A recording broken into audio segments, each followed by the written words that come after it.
El himno nacional del Ecuador sonó en el Stade de Francia en París, durante la entrega de la medalla de oro al marchista cuencano Daniel Pintado, ganador de los 20 kilómetros marcha en los Juegos Olímpicos.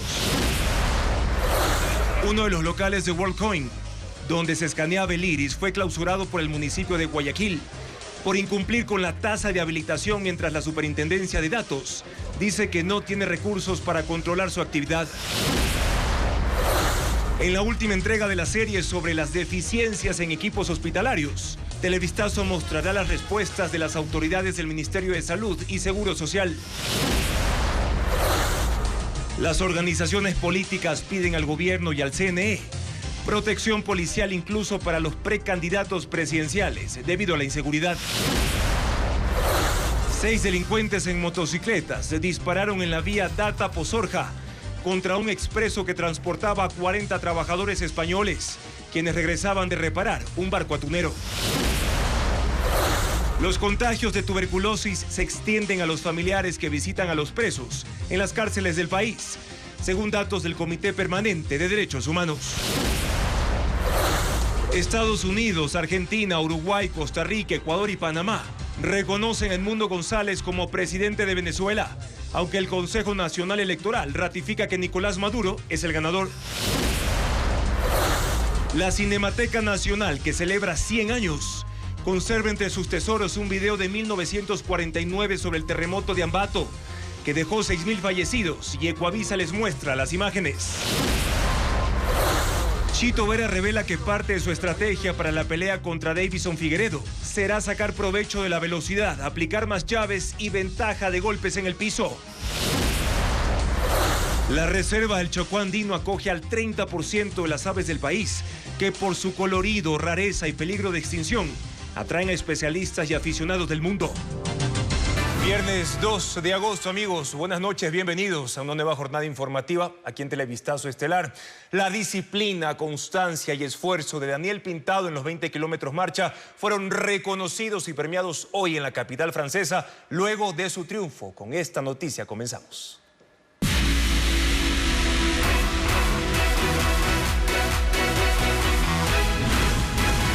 París, pintado de oro.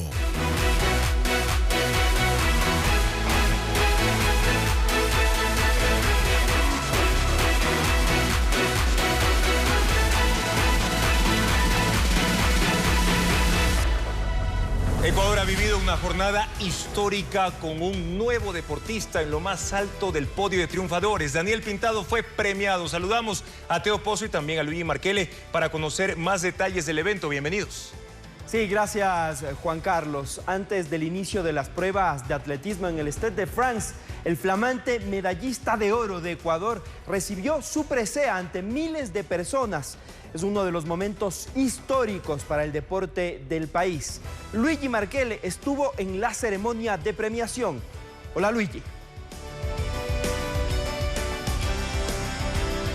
Muy buenas noches, Teo, Juan Carlos, amigos televidentes. El gusto de saludarlos una vez más desde la capital de Francia, París. Y acá son más de las 2 de la mañana, ya pasamos las 2 de la mañana, pero nosotros seguimos informando de todo lo que ha ocurrido en esta jornada. Y qué jornada que ha sido. Por cuarta vez en la historia de los Juegos Olímpicos sonó el himno nacional del Ecuador y también la bandera ecuatoriana flameó en lo más alto del podio. Daniel Pintado recibió la medalla que lo acredita como el campeón de los 20 kilómetros marcha en una ceremonia llevada a cabo en el Stade de France. En entrevista exclusiva con el programa Contacto Directo, el campeón olímpico Daniel Pintado contó que aún no asimila todo lo que le está pasando y relató algunos momentos de la competencia. Él está previsto que regrese al país el 12 de agosto, como nos reporta Danesa Robles. Exclusiva para Contacto Directo. Eran mis terceros Juegos Olímpicos. Yo decía que esta era mi tercera bala. Entonces estaba con mucha energía positiva de hacer una gran competencia, de ser muy inteligente en todos los kilómetros, porque sabía que todos los adversarios físicamente éramos muy fuertes. Para el atleta de 29 años, el objetivo era ahorrar energía, porque sabía que las cosas se iban a poner fuertes al final de la competencia. No desesperarse fue vital para sobrellevar el dolor físico en el último kilómetro. El último kilómetro es eso, es el esfuerzo diario que hacemos todos ecuatorianos, es cuando ya no podemos más y buscamos un extra para llevar el sustento a nuestra familia. Yo lo tomé así, sabía que este evento me podía cambiar la vida, que soñaba con los Juegos Olímpicos, mi madre soñaba con los Juegos Olímpicos, sabía que toda mi familia estaba en Ecuador expectante a lo que podía pasar. Su prioridad ahora es descansar y recuperar energías, porque está a menos de una semana de su próxima competencia, en la categoría de relevos mixtos de maratón, junto a su compatriota, Glenda Morejón.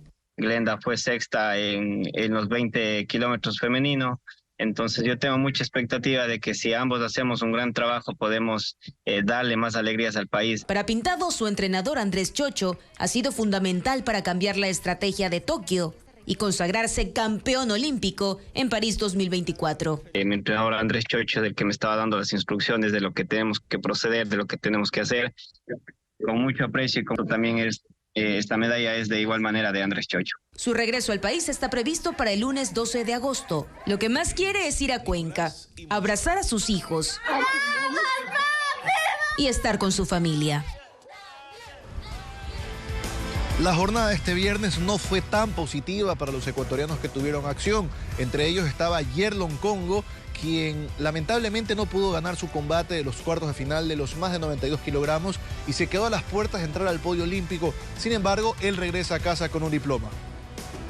Sí, mientras que Alfredo Campo, en cambio, luchó contra los mejores del mundo en las semifinales de estos Juegos Olímpicos en el BMX y no pudo llegar a la fase decisiva para pelear por los metales, por las medallas. Por Andrés Chocho, del que me estaba dando las instrucciones de lo que tenemos que proceder, de lo que tenemos que hacer, con mucho aprecio, y como también esta medalla es de igual manera de Andrés Chocho. Su regreso al país está previsto para el lunes 12 de agosto. Lo que más quiere es ir a Cuenca, abrazar a sus hijos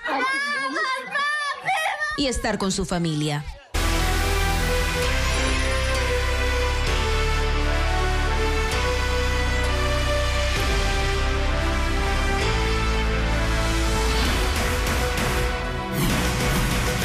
Francia, luz de campeones.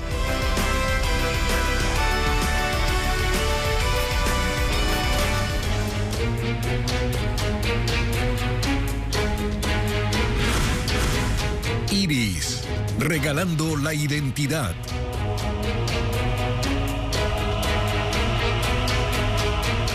En Ecuador no hay impedimento legal para que se realice el escaneo del iris. La Superintendencia de Control de Datos puede hacer una investigación de oficio sobre el manejo de la información, pero esa institución aún está en funcionamiento. Adriana Bermeo con la explicación de estos temas.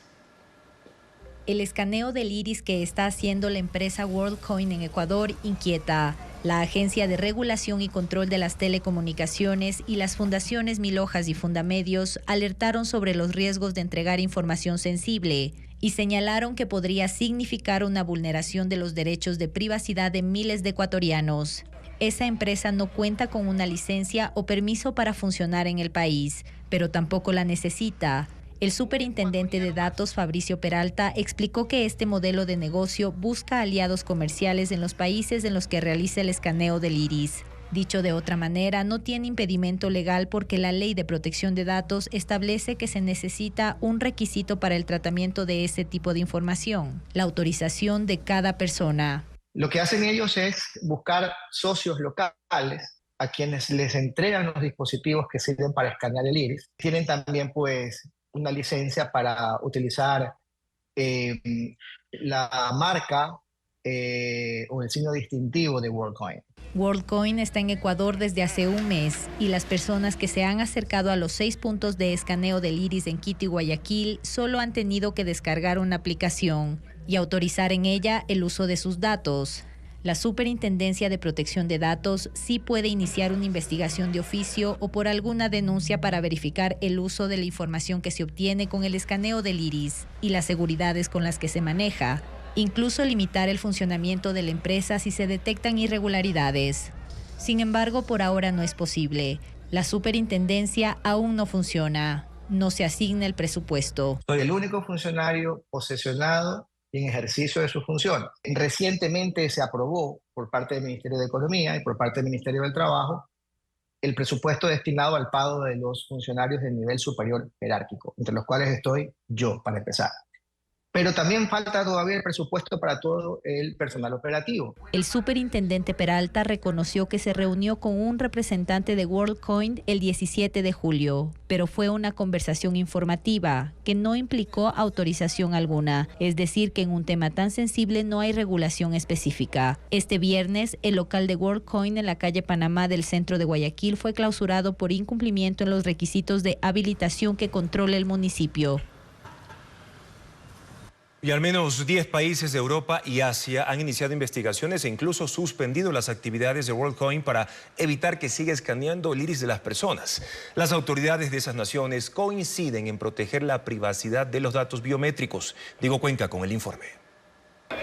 En el mundo hay 6.200.000 personas que han escaneado su iris a cambio de criptomonedas, promovidas por la empresa WorldCoin. La mayoría de los usuarios son latinoamericanos, porque la compañía opera en Argentina, Chile, Colombia, México, Perú y Ecuador. Aunque también ingresó en otros 10 países de Asia y Europa, no logró consolidarse debido a que las autoridades de esas naciones aplicaron medidas judiciales para suspender sus actividades.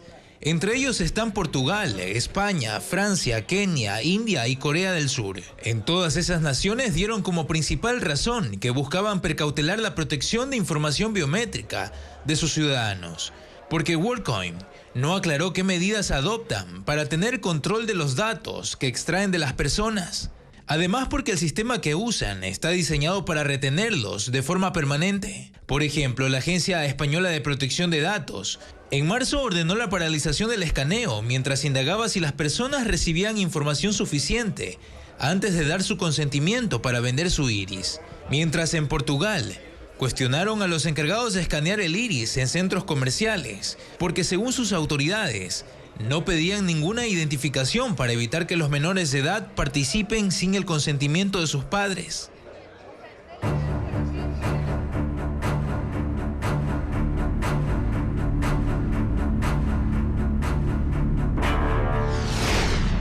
Venezuela, el robo del año. Estados Unidos y otros países de América, incluido Ecuador, reconocen al candidato opositor Edmundo González como ganador de las elecciones en Venezuela. El secretario de Estado, Antony Blinken, asegura que hay evidencias suficientes sobre su triunfo. Informa Pedro Jiménez. Mientras el Consejo Electoral de Venezuela proclamó a Nicolás Maduro como ganador sin mostrar detalles de la votación, la coalición opositora Plataforma Unitaria Democrática publicaba las actas que daban un resultado con el que el candidato Edmundo González gana casi 7-3 a Maduro, quien se ha empeñado en denunciar que la oposición intenta dar un golpe en Venezuela. Con esto, 4 días después de las elecciones, Estados Unidos publicó un comunicado de la oficina del secretario de Estado Antony Blinken que dice: conforme lo informó la misión de observación independiente del Centro Carter, el hecho de que el CNE no proporcionara los resultados oficiales a nivel de distrito, así como las irregularidades durante el proceso, han privado de toda credibilidad al resultado que anunció el CNE. Por su parte, la oposición democrática ha publicado más del 80% de las actas de escrutinio recibidas directamente de los centros de votación en toda Venezuela. Estas actas indican que Edmundo González Urrutia recibió la mayoría de los votos en esta elección por una diferencia incuestionable. Y añade, considerando las evidencias abrumadoras, resulta claro para Estados Unidos y por sobre todo para el pueblo venezolano que Edmundo González Urrutia obtuvo la mayoría de los votos en la elección presidencial del 28 de julio en Venezuela. Junto a Estados Unidos se han pronunciado también Panamá, Perú, Uruguay, Costa Rica, Argentina y Ecuador. En un comunicado, la Presidencia de la República señala que tras la evidente manipulación de resultados del proceso electoral en este país, el gobierno de Ecuador expresa su reconocimiento a Edmundo González como el legítimo ganador de las elecciones presidenciales en Venezuela. Pronunciamientos que fortalecen a la oposición en sus denuncias de un fraude a favor de Nicolás Maduro, que ahora ha cerrado el paso al pedido de otras naciones para una verificación independiente de la votación. Y la líder de la oposición venezolana, María Corina Machado, dice que teme por su vida y que por eso está resguardada. Así lo expresó en una carta publicada por el diario estadounidense The Wall Street Journal. Su equipo asegura que ella está bien, aunque denunciaron un ataque contra la sede del partido. María Corina Machado es la cara principal de la oposición y el blanco número 1 del régimen madurista, como sus funcionarios lo han expresado. María Corina Machado no, que tiene que ir presa. Serán acusados ante las autoridades competentes por los más altos delitos. Es acusada de llamar a la violencia, de hacer un ataque cibernético contra el Consejo Nacional Electoral y de terrorismo, luego de denunciar la falsedad de los resultados de las elecciones presidenciales del pasado domingo y asegurar que ella y su equipo tenían las pruebas del triunfo de Edmundo González. Ganamos y todo el mundo lo sabe. Pero cuestionar al régimen madurista tiene consecuencias. Ante su posible captura, Machado decidió resguardarse, como expresó en una columna publicada por el medio estadounidense The Wall Street Journal. Escribo esto desde la clandestinidad, temiendo por mi vida, mi libertad y la de mis compatriotas bajo la dictadura que lidera Nicolás Maduro. Así inicia su carta titulada «Puedo demostrar que Maduro fue derrotado». Machado insiste en que Edmundo González obtuvo el 60% de los votos, que su equipo recolectó más del 80% de las actas y que sabía que Nicolás Maduro se aferraría al poder. Sobre las persecuciones, advirtió: la mayor parte de nuestro equipo está escondido y después de que 7 misiones diplomáticas fueran expulsadas de Venezuela, mis colaboradores en la Embajada de Argentina están siendo protegidos por el gobierno de Brasil. Podrían capturarme mientras escribo estas palabras. Por ahora no ha sido detenida, pero su centro de operaciones en Caracas fue asaltado y vandalizado durante la madrugada de este viernes. Ya buscaban las actas, claramente. Sus voceros dicen que Machado está bien y que reaparecerá mañana en la capital venezolana durante la manifestación que convocó contra el régimen de Nicolás Maduro. Los contagios de tuberculosis en las cárceles también afectan a los familiares de los presos. Así lo asegura una investigación del Comité Permanente por los Derechos Humanos que en Guayaquil contabilizó 41 casos. Actualmente en los presidios hay 627 reos contagiados, informa Bessie Granja. Una investigación realizada por el Comité Permanente por la Defensa de los Derechos Humanos asegura que los contagios de tuberculosis en las cárceles del país se agudizaron tras la crisis carcelaria de 2023 y la militarización de los centros. Porque el colocar a las personas privadas de libertad juntas, sin ningún tipo de análisis de enfermedades o algo por el estilo. Actualmente las autoridades reportan 627 casos a escala nacional. El principal foco es Guayas, con 435 infectados. Durante el 2024 en Guayaquil, 41 familiares denunciaron que sus reos presentan cuadros de tuberculosis graves, sin que el Estado garantice la debida atención. Contagios que ahora afectan a cónyuges e hijos de presos, según el comité. En marzo de este año, el preso Hugo C., de 26 años, ingresó al Hospital Monte Sinaí y falleció tras estar internado a causa de una tuberculosis pulmonar y a un cuadro de desnutrición, según la ficha médica. En 2019, las autoridades de la Penitenciaría del Litoral solicitaron una intervención urgente por esta enfermedad, que debido a la complejidad en el tratamiento requiere de pabellones especializados y que las cárceles no tienen para el aislamiento y seguimiento de hasta 1 año con el paciente.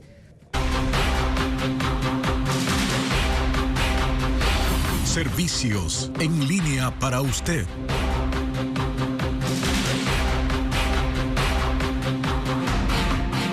Entraron en vigencia las nuevas tarifas para el ingreso a las Islas Galápagos. Turistas nacionales pagarán $30 y los extranjeros $200. Adriana Bermeo con más información sobre este y otros servicios para la ciudadanía.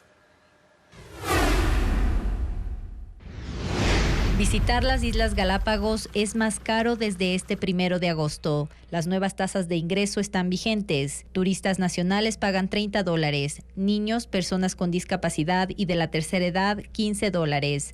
Turistas extranjeros, $200. Menores de 12 años, $100. Extranjeros que estudian en Ecuador, $50. El Consejo de Gobierno de las Islas Galápagos aprobó el incremento el 24 de febrero.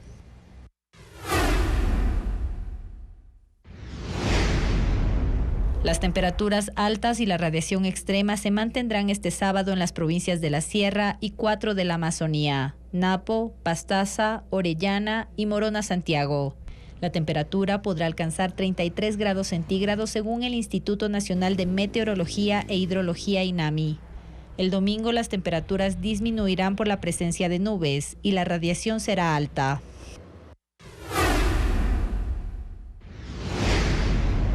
Las inscripciones para la tercera edición del Torneo Internacional de Robótica están habilitadas. Hasta el 25 de septiembre, estudiantes de colegios y miembros de clubes especializados podrán registrarse en la página web www.copol.edu.es. La competencia se llevará a cabo el 3 y 4 de octubre en Guayaquil y habrá 34 categorías. Los niveles de agua medidos en la central Mazar hasta julio demuestran que 2024 es el año más seco en esa hidroeléctrica. Por eso los niveles de generación se reducen de forma paulatina, pese a que oficialmente el estiaje todavía no ha empezado. El informe con Francisco Garcés. La hidroeléctrica Mazar reduce paulatinamente su generación para administrar su embalse y hacer que el agua no baje del nivel óptimo. Mantener ese embalse es vital para sobrellevar el estiaje que se espera desde septiembre, ya que provee el agua para generar electricidad en Mazar, Molino y Sopladora, hidroeléctricas encadenadas en el río Paute. Según las cifras de SELEC, en julio Mazar produjo 52.045 megavatios, 19% menos que los 64.000 megavatios que generó en julio del año 2023. Entre enero y julio es el segundo periodo de menor producción de energía de Mazar desde que entró en funcionamiento. Solo el 2013 produjo menos energía a causa de la sequía de ese año. Las condiciones del río Paute son anómalas y hasta julio las cifras de caudal medidas en Mazar convierten el 2024 en el año más seco en ese sitio del que se tenga registro. Esto tiene que ver con el caudal promedio del río. Entre enero y julio del 2023 fue de 75,6 metros cúbicos por segundo, mientras que en el mismo periodo de este año fue solo de 60,2 metros cúbicos por segundo, 20% menos. No se prevé una mejoría. Según las mediciones de la empresa de agua de Cuenca, las probabilidades de lluvia en el río Paute son del 16%. Por eso los caudales de ingreso al embalse de Mazar se mantienen bajos. Dos problemas sortea la familia de Aníbal Caiza, el primer ecuatoriano que busca acceder a la eutanasia en Ecuador. Alegan falta de preparación de notarios, quienes rechazaron atender este caso, y también la dificultad para conseguir los informes de especialistas. Diego Puente sigue pendiente de este tema y preparó un informe. La familia de Aníbal Caiza, el primer ecuatoriano que tras la despenalización busca acceder a la eutanasia, está acostumbrada a ingeniárselas para enfrentar los problemas. Lo hicieron desde que él presentó síntomas de esclerosis lateral amiotrófica. Construyeron en su casa rampas y adaptaron motores en dormitorios y baños para sostenerlo. Ahora esta familia se enfrenta a la falta de precedentes para cumplir los requisitos que exige el Ministerio de Salud. La primera dificultad fue conseguir un notario que avale la decisión de Aníbal Caiza. La abogada cuenta que decenas rechazaron conocer el caso y otros no sabían qué redactar. No saben porque decían, bueno, vamos a hacer la interdicción. No es interdicción, o sea, no es declararle incapacitado. Aníbal no puede mover sus músculos por debajo del cuello y tampoco puede firmar. El único notario que aceptó se trasladó a la clínica para dar fe de la decisión y la selló con la huella digital. Otro de los problemas es conseguir los informes de especialistas. Ha pasado un mes desde que los solicitaron y aún no los consiguen todos. En el mismo centro de atención de cuidados paliativos tuvimos un poco de problemas porque teníamos el informe psicológico, el informe psiquiátrico, que demoraron mucho. El reglamento establece que los informes médicos, psiquiátricos, psicológicos y socioeconómicos tienen una validez de hasta 30 días. El Hospital San Francisco en Quito debía entregar el informe médico este jueves, pero no lo hizo. Según la familia de Aníbal Caiza, les dijeron que pasará al departamento jurídico, aunque eso no dice la ley, y que estará listo en 12 días. Es el documento que falta para remitir al Ministerio de Salud el caso y que un comité decida si se procede con la eutanasia o no. El presidente de Estados Unidos, Joe Biden, enviará armas a Israel para su defensa en varios frentes militares, tanto en la Franja de Gaza como en el sur del Líbano y en Yemen. Esto luego de los ataques de las fuerzas israelíes en Beirut y la muerte del líder de Hamas en Teherán. Informa Eliana Suárez. En una llamada telefónica con el primer ministro de Israel, Benjamín Netanyahu, Joe Biden habló sobre reforzar el sistema de defensa de ese país, conocido como Cúpula de Hierro, y la posibilidad de suministrarles drones, misiles balísticos, municiones y otros equipos. En mayo, Biden suspendió el envío de armas a Israel, luego de que irrumpió con sus tropas en la ciudad de Rafah, donde se refugiaban desplazados palestinos. Pero ayer Biden reafirmó el apoyo de Washington. Luego del atentado del 7 de octubre en el que murieron 1.200 personas, Netanyahu tiene abiertos 3 frentes de combate, el mayor en la guerra de la Franja de Gaza contra Hamas, grupo autor del ataque. Otro más en Yemen contra los rebeldes hutíes, que auspiciados por Irán, atacan buques comerciales y petroleros en el Mar Rojo, que tienen algún vínculo con Israel. Y en Líbano contra el grupo Hezbollah, también respaldado por los iraníes, que lanzan misiles y drones contra el norte de Israel. Biden dijo también estar preocupado por la muerte del líder político de Hamas, Ismail Haniyeh, en Teherán, quien era activo en las negociaciones para un alto al fuego. Un hecho por el que, si bien Israel no ha asumido su autoría, afecta cualquier intento de concretar una tregua y la liberación de más rehenes israelíes. Un delfín fue visto en el río Támesis a su paso por el sureste de Londres, en Inglaterra. Expertos han expresado su preocupación por lo que parecería ser un delfín letárgico, término que se le dio por su aspecto desorientado. Han dicho que estos mamíferos acuáticos no deberían estar tan lejos ni solos y que cuando eso ocurre es porque están perdidos, llevándolos muchas veces a la muerte, pues además su medio ambiente es marino. Un espectáculo de ballet ruso, una obra teatral que envuelve un misterioso suicidio con una familia ostentosa y la inauguración del Park Fest. Son algunas de las opciones en Quito y Guayaquil para disfrutar en familia. Estefanía Arias con las actividades del fin de semana.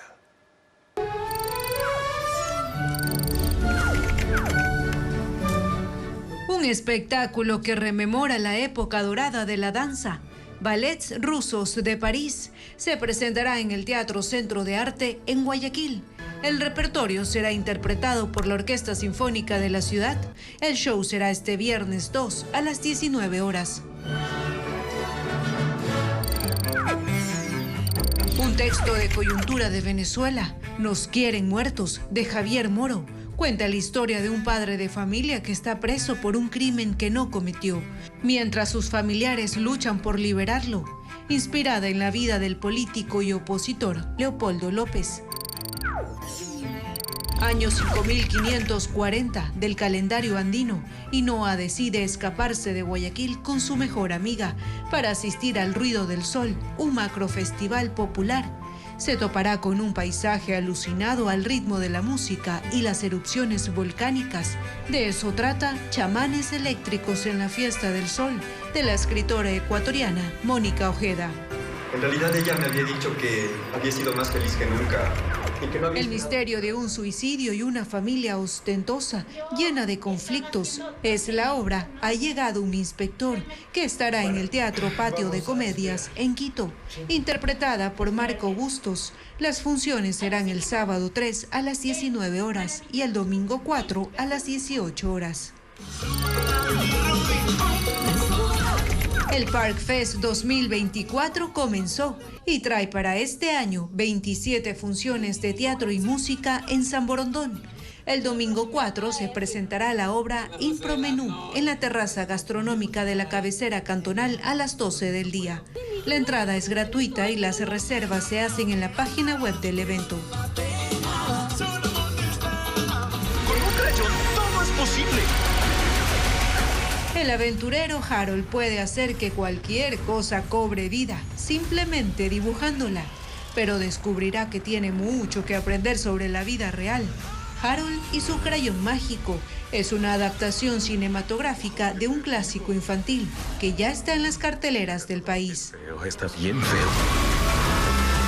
Este fue el segmento. La Corte declaró la constitucionalidad del último estado de excepción de Daniel Noboa solo por grave conmoción interna. El organismo dio paso a la suspensión del derecho de inviolabilidad de domicilio, requisición de bienes y restricción de reunión, además de la movilización de la policía y las Fuerzas Armadas. Pero hace un llamado al presidente por haber evocado por quinta ocasión el conflicto armado interno sin sustento adecuado e incluir un informe jurídico internacional que podría constituir una injerencia externa indebida en la magistratura.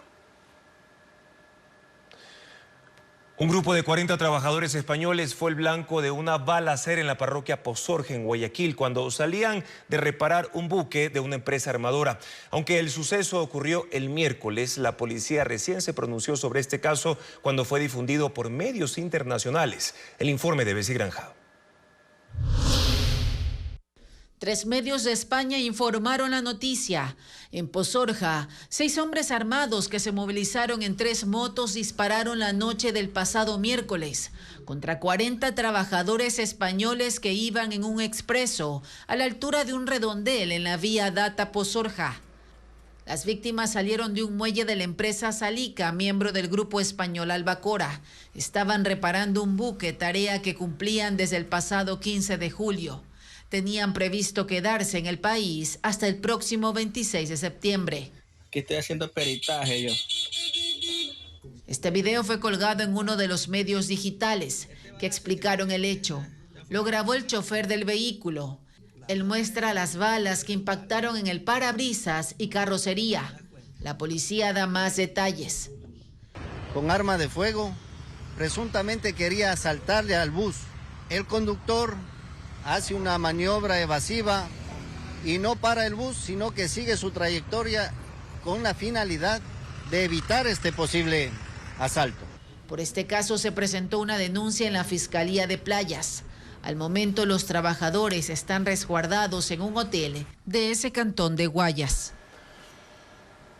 Esta tarde en Guayaquil, el gobierno entregó terrenos donde funcionarán puntos seguros en 2 carreteras de Guayas. Esas estaciones estarán vigiladas por el ECU 911 Policía y también por los militares como un servicio para los transportistas. Diego Cuenca con más detalles.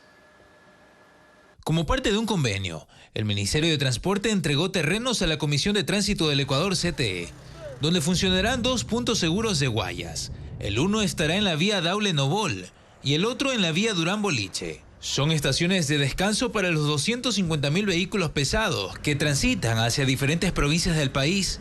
Tendrán un contingente de policías y militares para que los conductores puedan dormir, hacer arreglos en sus carros en el caso de que se dañen y continúen en su ruta. Todos esos movimientos serán monitoreados por el ECU 911. Se van a implementar cámaras y vamos a tener un sistema directo con el ECU 911 de tal manera de que nuestros transportistas puedan tener un auxilio inmediato. Inclusive estamos a través de nuestra aplicación APP, vamos a poder llegar a ellos. El gobierno está en busca de otros 7 puntos seguros que deberán estar listos hasta finales del año. La medida es parte de los acuerdos que se fijaron en la mesa de seguridad con los transportistas, quienes también podrán acceder a 2 tipos de créditos financieros. El uno para capital de trabajo y el otro para renovar sus unidades, con una tasa de interés de hasta el 11,86%. Esta semana nos reunimos con BAN Ecuador y con el Ministerio de Gobierno para que se asignen créditos de hasta $150.000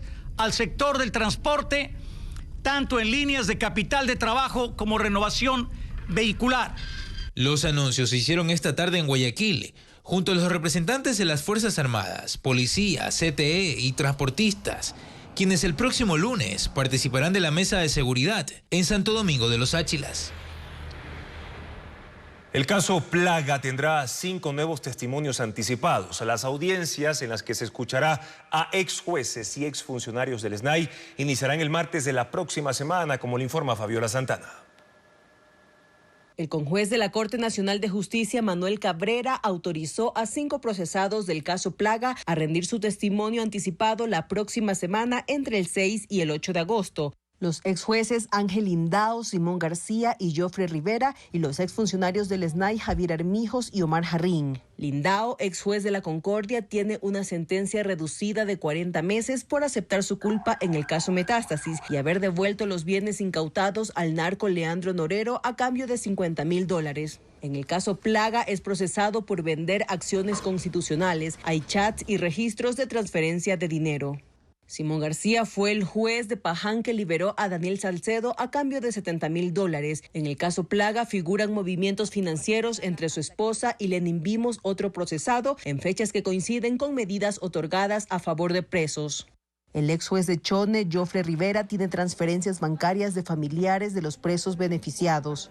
Ellos revelarán cómo funcionó la estructura, al igual que Javier Armijos. Él manejó el área jurídica de la cárcel de Turi en Cuenca y proponía a presos liberarlos a cambio de dinero. Para el mismo fin, Omar Jarrín, exfuncionario del SNAI, contactaba a familiares y organizaciones delictivas. Sus testimonios se sumarán a los 2 primeros rendidos por los abogados Lenin Vimos y Hugo Lara, que delataron a jueces que vendían fallos. Venderle paracetamol con sobreprecio al IES será uno de los planes de los implicados en el caso Encuentro, según se evidencia en las transcripciones de conversaciones grabadas en la casa del empresario Naim Massoud que fueron difundidas por la Fiscalía. Luisa María Heredia con más revelaciones en el siguiente reportaje. En las reuniones en la casa del empresario Naim Massoud, según consta en las transcripciones de las grabaciones de cámaras de seguridad que forman parte de los indicios del caso Encuentro, de los que más se hablaba era de cómo obtener millonarios contratos públicos, saltándose los procesos. Así, 3 personas, 2 hombres y una mujer, que no han sido identificados por la Fiscalía y a los que se ve sentados en la sala, analizan la manera de sumar a su lista de clientes al Instituto Ecuatoriano de Seguridad Social, IES, utilizando a una empresa estadounidense. Diego nos propuso entrar en el negocio. ¿Qué? Medicamentos. Son como 500 medicinas. Hay 15 que son el lomo fino del lomo fino, ya negociados con Dalta Skin. ¿Ya? De esas, 15 tenía obtenidas con la compañía que vamos a llamar Ecomec IBT, que está en Estados Unidos. Y otra opción de Ecomec IBT sería TS1, que es una compañía, pero la propietaria es TS2, cuyo propietario es Anderson Boscan. ¿Ya? Esta empresa de Estados Unidos nombraría aquí un representante legal, que sería un estudio jurídico. Apoderado. Verdad. Este estudio jurídico es el tercer socio. Tiene una empresa en Ecuador que es la empresa que va a manejar el estudio jurídico. Consorcio Central usaría la representación del estudio jurídico y el acuerdo de la empresa para darle todo a la Universidad Central, que vende directamente, sin concurso ni nada. El plan consistía en comprar paracetamol para luego vendérsela al IES. IES y MT, ¿qué tal te suena eso? Bastante bueno. Hermano, no sé. 200 millones en $10. Él no quiere ir por los 200 millones, él quiere ir por menos. La paracetamol la venden en 15 centavos. Pues saca medio centavo. Está como en 3 centavos. Cuesta medio. En 3 centavos puesta en Ecuador. No podemos bajarnos de los 15 centavos que nos mandan. Incluso se planteaban alternativas para capitalizar a la contratista. Este consorcio te va a fondear a través de un préstamo. Debe producirte 1 millón. Sí, yo te presto desde Estados Unidos $1 millón.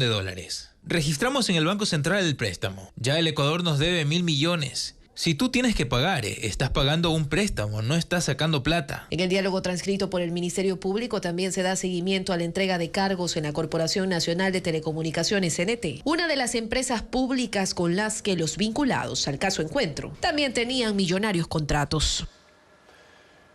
Las organizaciones políticas están preocupadas por la seguridad de sus candidatos e incluso de los precandidatos, pero el Consejo Electoral indicó que corresponde a cada uno pedir a la policía un análisis de riesgos. Rubros como viáticos deberá cubrirlos el beneficiario.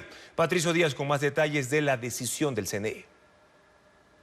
Las organizaciones políticas piden seguridad para sus candidatos. Las normas electorales disponen que el binomio presidencial, apenas sea calificado por el CNE, recibirá seguridad individual por parte de la policía.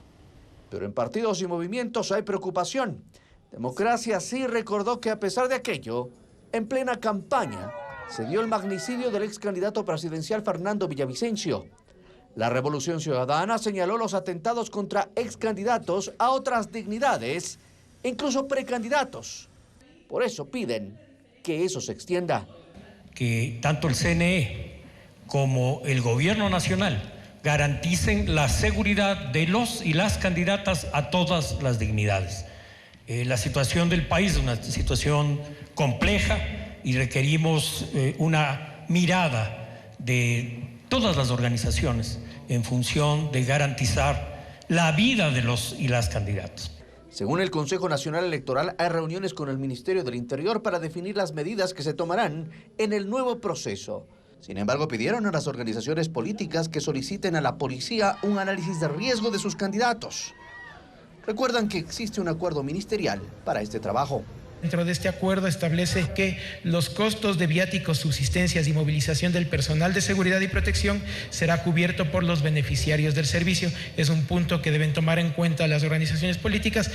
El Ministerio del Interior indicó que la responsabilidad de los gastos corresponde al Consejo Electoral. Nosotros ponemos todo nuestro contingente en cuanto al recurso humano, logístico, pero también es importante que la entidad que asume el rol, en este caso CNE, ellos otorguen el vehículo, ojalá sea un vehículo blindado obviamente por la necesidad, y la certificación presupuestaria de nuestros policías. Para el Consejo las dificultades están en la falta de recursos, pero se mantienen diálogos con la policía para garantizar la seguridad de aquellos que se postulen en 2025. ¿Qué pasa si hay 18 candidatos? Necesitamos 18 autos blindados. El Consejo Electoral no tiene eso. Ni camionetas tenemos, peor autos blindados. Si bien las organizaciones políticas deben definir sus candidatos en este mes de agosto, serán oficializados por el CNE en octubre, cuando concluye el periodo de inscripción de candidaturas.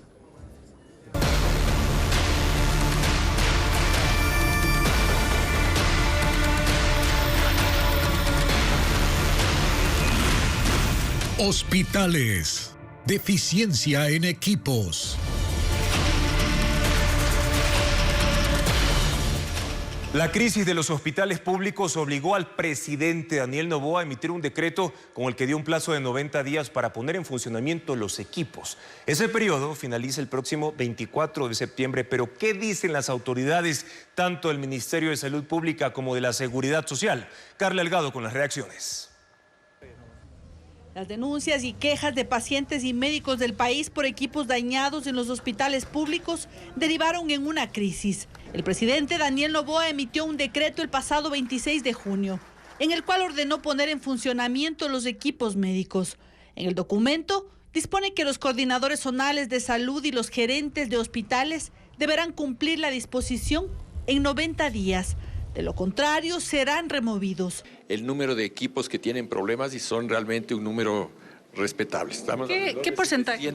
700 equipos que tienen una u otra falla, pero claro, los más llamativos por su costo son los tomógrafos. Hay 17 tomógrafos que encontramos que se encontraban sin funcionar. Este momento ya se ha procedido a la compra de los tubos, los softwares, las tarjetas, etcétera, los repuestos de 12 de ellos. 3 ya realmente no pueden funcionar y ahora los otros 2 estamos tratando de habilitarlos. Está en proceso de adquisición 8 tomógrafos más y 2 resonadores. Esto es parte justamente de la implementación del decreto y de los $100 millones que se obtuvo. No lo va a hacer en un mes, 2 meses, o toma tiempo, pero creo que hasta final de año van a tener varias provincias este beneficio. Aunque no negó que esto causa dificultad en los turnos de los pacientes que quieren acceder a estudios médicos. Los pacientes no tienen fecha para hacerse las tomografías, que son urgentes. Así es, y estamos trabajando. Espero que cuando me entreviste después de unas 3 semanas vamos a ver otra información. Eduardo Peña, presidente del Consejo Directivo,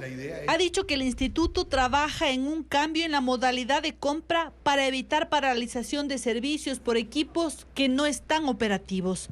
Ayuda tecnológica, apoyo tecnológico, que es una suerte de leasing en el sector público, a través del cual nosotros no compramos los equipos, sino que los arrendamos. Entonces viene el proveedor y le pagamos un canon mensual, de manera que él se encarga de darle el mantenimiento adecuado. El apoyo tecnológico nos permite tener una velocidad de respuesta para arreglar cualquier daño en menos de 24 horas.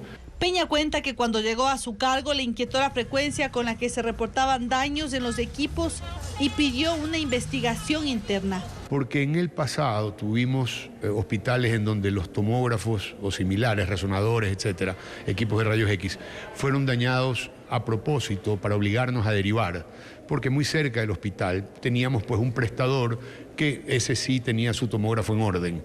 No dio detalles del presupuesto que asignará para reemplazar esas máquinas, pero ese proceso, según él, está en camino. Los pacientes dependen en este momento de si se cumple o no el decreto presidencial.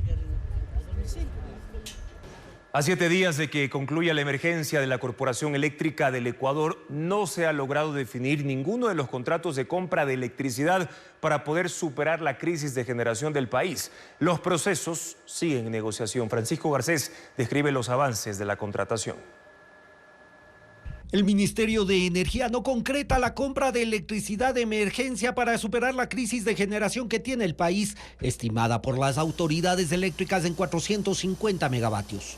El 10 de junio, SELEC fue declarada en emergencia para que en 60 días concrete las compras previstas. Ese plazo finaliza la próxima semana. El proceso más avanzado es el de alquiler de un barco generador que debe anclar cerca de Guayaquil y conectarse al sistema eléctrico del país para generar hasta 110 megavatios. Según el Ministerio de Energía, el contrato fue adjudicado a la turca Car Power Ship el 5 de julio por $115 millones. El alquiler del equipo es por 18 meses. Pero hasta este viernes la barcaza con bandera de Liberia seguía anclada en el puerto de Balboa en Panamá. El viaje demoraría 3 días, pero empezará solo cuando en el Ecuador se firme el contrato.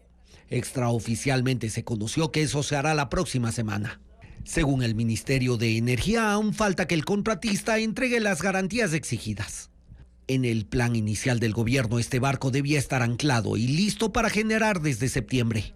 Otra compra es de generadores a instalarse en Esmeraldas para producir entre 110 y 150 megavatios. 11 empresas presentaron sus ofertas. El presupuesto para esta compra es de $150,3 millones. El proceso sigue en análisis y depende de la oferta que seleccione el gobierno. La energía comprada estará disponible en mínimo 4 meses y medio. Lo mismo sucede con la compra de generadores para la central Santa Elena.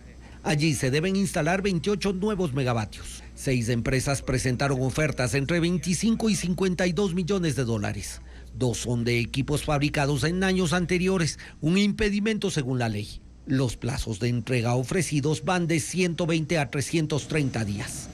El tiempo en estas compras es vital. Según las previsiones, el estiaje de este año empezará en septiembre y se requerirá la mayor cantidad de generación disponible para evitar racionamientos de electricidad.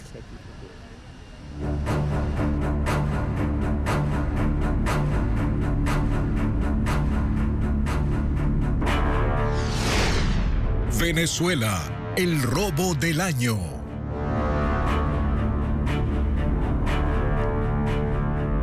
El Consejo Nacional Electoral de Venezuela ratifica con un segundo boletín que Nicolás Maduro ganó las elecciones el domingo pasado. De manera simultánea, el Tribunal Supremo de Justicia inició ya una investigación sobre los resultados. Convocó a los candidatos, pero Edmundo González, representante de la oposición, no asistió. Recién hoy, 5 días después de las elecciones, el Consejo Electoral venezolano emitió un segundo boletín con resultados, datos que solo tienen ellos y que no han podido ser verificados mediante la exhibición de las actas. El presidente del organismo, Elvis Amoroso, comunicó que con un 96,9% del escrutinio, Nicolás Maduro tiene el 51,95% de la votación, que obtuvo 6.408.844 votos, mientras que Edmundo González sacó el 43,18% con 5.326.104 votos. El resto se reparte entre otros 8 candidatos. Pero como la oposición dice que eso no es cierto y que González arrasó con la votación, el Tribunal Supremo de Justicia, controlado por el oficialismo, desarrolla una investigación a pedido de Nicolás Maduro. Esta tarde citó a los 10 candidatos para que entreguen documentos judiciales relevantes, por ejemplo, las actas que poseen. Edmundo González no asistió. El tribunal determinó que lo que decidan será de obligatorio cumplimiento y los hizo firmar un compromiso de aceptación de sus resultados. De los 9 asistentes, solo Enrique Márquez, también opositor, se negó a firmar, pues dice que este acto del tribunal no tiene valor. Pero el gobierno de Maduro espera que el máximo órgano de justicia valide los resultados del Consejo Electoral, que ya lo proclamó como presidente electo. El presidente Nicolás Maduro además alista 2 cárceles para los más de 1000 detenidos durante las protestas de los últimos días que denuncian un fraude electoral, informa Iliana Suárez. Borrachos, drogados. Nicolás Maduro anunció que ha preparado 2 prisiones de máxima seguridad para los manifestantes detenidos, a los que calificó de criminales fascistas. Tenemos más de 1200 capturados y estamos buscando a 1000 más. Y los vamos a agarrar. Se trata del centro penitenciario Tocorón y de Tocuyito, ambos ubicados al oeste de Caracas. Dijo que estas cárceles serán convertidas en centros de reeducación. Para ver si esas cárceles de máxima seguridad logran la reeducación y convertir en granjas productivas que lleguen a producir. En video exhibió a 75 jóvenes, incluyendo menores de edad, que están detenidos por protestar contra el fraude electoral. Los familiares denuncian que muchos fueron arrestados cuando andaban por las calles. Ahora están incomunicados, sin abogados y acusados de terrorismo. Imágenes inéditas del terremoto de Ambato de 1949 se guardan en la Cinemateca Nacional de Quito, que cumple 100 años. Y Televistazo tuvo acceso a ese material histórico. Valeria Navarro las muestra. El cine ecuatoriano cumple 100 años y la Cinemateca Nacional conserva en sus archivos algunas curiosidades. Una de ellas es un video a color del terremoto de Ambato del 5 de agosto de 1949. No es una película ni un documental. Son registros fílmicos que se grabaron 10 años antes de que la televisión ecuatoriana transmitiera. Este archivo llegó a la Cinemateca Nacional en el año 2015 y se desconoce quién lo grabó. Probablemente pertenezca al Fondo Tramontana. Las imágenes de las ruinas de la iglesia Santa Rosa son impactantes. Frente a uno de los altares, decenas de personas, los hombres con sombrero, hacen fila y con vigas remueven los escombros para buscar sobrevivientes. Sacan las rocas en carretillas y se ve a sacerdotes sumándose a las labores de rescate. Las casas de los cantones de Pelileo, Guano y Ambato quedaron destruidas. 1920 kilómetros cuadrados fueron afectados. 6.000 personas murieron. 100.000 perdieron su hogar. Miles improvisaron carpas para guardar las pocas pertenencias recuperadas. El film muestra los aviones de la misión de las Fuerzas Armadas de Estados Unidos que llegaron con ayuda humanitaria. Ese terremoto fue uno de los más desastrosos del siglo XX en Ecuador, según una investigación de la Universidad Andina Simón Bolívar. Ocurrió a las 14:08 y su epicentro fue al sur del nido sísmico de Pisayambo, a 15 kilómetros del nororiente de Pelileo.